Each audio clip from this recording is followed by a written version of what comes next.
کانکوبائنز جو تھیں صلی اللہ علیہ وسلم کے دور میں، ان کے ساتھ جو نکاح کا کانٹریکٹ تھا اس کی کیا حیثیت تھی، عام بیویوں کے نکاح سے مختلف کیا تھا اس میں، اور ان بطور بیوی ان کی حیثیت کیسی تھی، اور ان کے ساتھ کس طرح کا معاملہ کیا جاتا تھا، اور بعد میں وراثت میں ان کا کیسا حصہ تھا۔ نیز یہ کہ کیا آج ان کی کوئی شکل معاشرے میں، کسی بھی معاشرے میں کیا باقی ہے یا اس کی کوئی اجازت ہے۔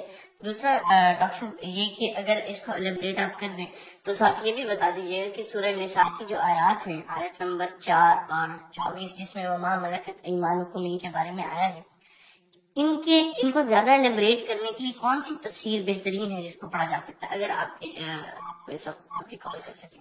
جزاک اللہ۔ پہلے تو اپنی بات میں ایک تصحیح کر لیجئے، باندیوں کے ساتھ یا لونڈیوں کے ساتھ یا کانکوبائنز کے ساتھ کوئی نکاح نہیں ہوتا تھا۔ منکوحہ وہ بیویاں کہلاتی تھی اور یہ باندیاں کہلاتی تھی، یہ ملکیت ہوتی تھی۔ بیوی ملکیت نہیں ہوتی، بیوی تو ایک سوشل کانٹریکٹ کے تحت آپ کے ساتھ آتی ہے، زندگی گزارتی ہے، اس کی مرضی کے بغیر اس کا نکاح نہیں ہو سکتا، اس کی اجازت سے نکاح ہوا ہے، اور بیوی جو ہے اس کو یہ حق میں حاصل ہے کہ وہ کبھی چاہے تو آپ سے سیپریشن جو ہے وہ حاصل کر لے۔ لیکن یہ جو ملکیت کا تصور ہے اس میں یہ چیزیں نہیں ہیں، نہ اس میں نکاح ہے، نہ اس میں کوئی وراثت کا حصہ ہے، بلکہ وہ تو خود وراثت میں منتقل ہو جائیں گے۔ اگر کوئی شخص جو ہے اس کی کچھ باغیاں تھیں تو اس کے انتقال کے بعد وہ اس کی ملکیت ان کی جو ہے جیسے اور پراپرٹی جو ہے وہ منتقل ہوگی، اولاد کیسے ہو جائے گی۔ تو پہلی بات نہیں، چاہے اچھی لگے چاہے بری، لیکن آپ اس کو سمجھ لیجیے ایز سچ کے جیسے وہ تھا معاملہ، ہمیں اس کے اندر جو ہے وہ کچھ اس کو پہلے ٹیبل بنانے کے لیے اور اس کو جو ہے اس کے اندر کوئی ترمیم نہیں کرنی چاہیے۔ اسٹیٹس جو ہے باغی کا، کانکوبائنز کا، وہ یہ ہے جو میں نے آپ کے سامنے رکھا۔ اچھا، اصل مسئلہ یہ آتا ہے کہ آیا آج بھی ایسا کوئی معاملہ ہے؟ آج ایسا کوئی معاملہ موجود نہیں ہے، اور یہ لونڈیاں ہوتی تھی حضور کے زمانے میں صرف وہ جو میدان جنگ میں مال غنیمت کے طور پر آتی تھی۔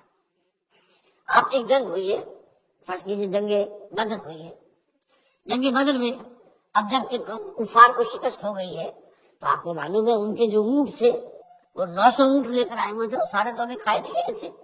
اب وہ گویا کہ وہاں پر مال غنیمت ہے، ان کے گھوڑے اگر وہ بچے ہوئے تو مال غنیمت ہے۔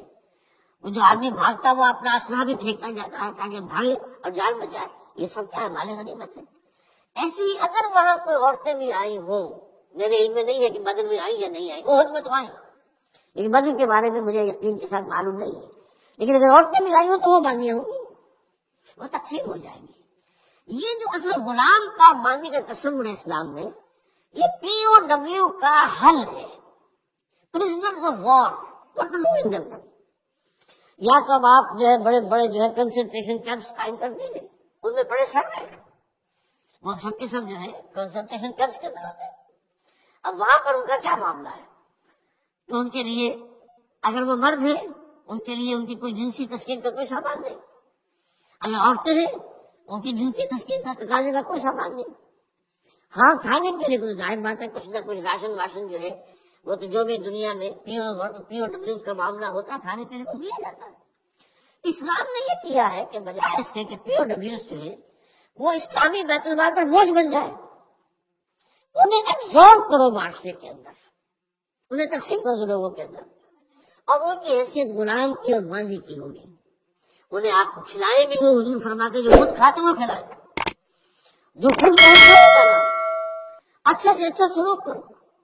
پھر ان کی ایمانسیپیشن کا ایک سلسلہ شروع کر دیا گیا، فلاں اگر تم سے گناہ ہو گیا ہے تو کفارہ یہ ہے کہ غلام آزاد کر دو، قتل خطا ہو گئی ہے وہاں تم غلطی سے تمہارا ارادہ نہیں تھا، کوئی تمہارے ہاتھوں مارا گیا ہے، گولی چل گئی تم سے اور کوئی شخص جو ہے وہ مر گیا ہے، اس کے لیے بھی غلام جو ہے آزاد کرو۔ گناہوں کے کفارے میں غلاموں کو آزاد کرنا، پھر غلاموں کو آزاد کرنے کی تلقین، نصیحت، پرسویشن، یہ نیکی کا بہت بڑا کام ہے، غلام کو آزاد کرو۔ یہ ساری چیزیں جو ہیں اس کے ذریعے سے ایک دفعہ انہیں سوسائٹی میں جذب کرنے کے بعد وہ علیحدہ ایلیمنٹ نہیں رہے، اب سوسائٹی کا حصہ بن گئے، وہ ایک گھر کے اندر ہے، وہاں رہتے ہیں، ان کے ساتھ جو ہے ان کے مالک ہے، اور اسی طریقے سے ان کو رفتہ رفتہ ان کی ایمینسیپیشن کا بندوبست کیا اسلام نے. اور نعم اس میں آپ کو معلوم ہونا چاہیے اس طرح ایمینسیپیشن ہوئی ہے کہ ایک وقت ایسا تھا عالم اسلام میں ساری حکومتیں غلاموں کی تھیں. مڈل ایسٹ میں ممالک کی حکومت، مملوک کہتے ہیں اس کو کہ جو کسی کی ملکیت ہے، غلام ہے. ممالک بڑے بادشاہ ہوئے.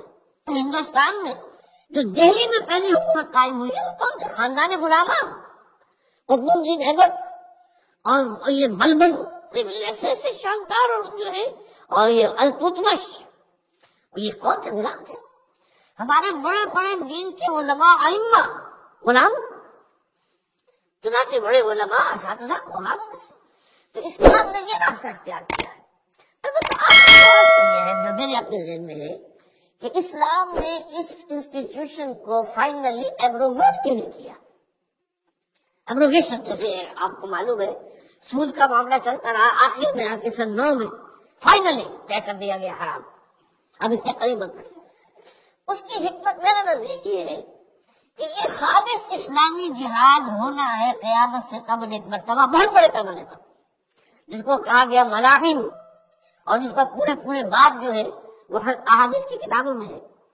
اس وقت میں سمجھتا ہوں کہ ضرورت پیش آئے گی اس انسٹیٹیوشن کو انووک کرنے کی کہ اس وقت پرزنرز آف وار کا معاملہ اس طور سے ڈیل کیا جائے.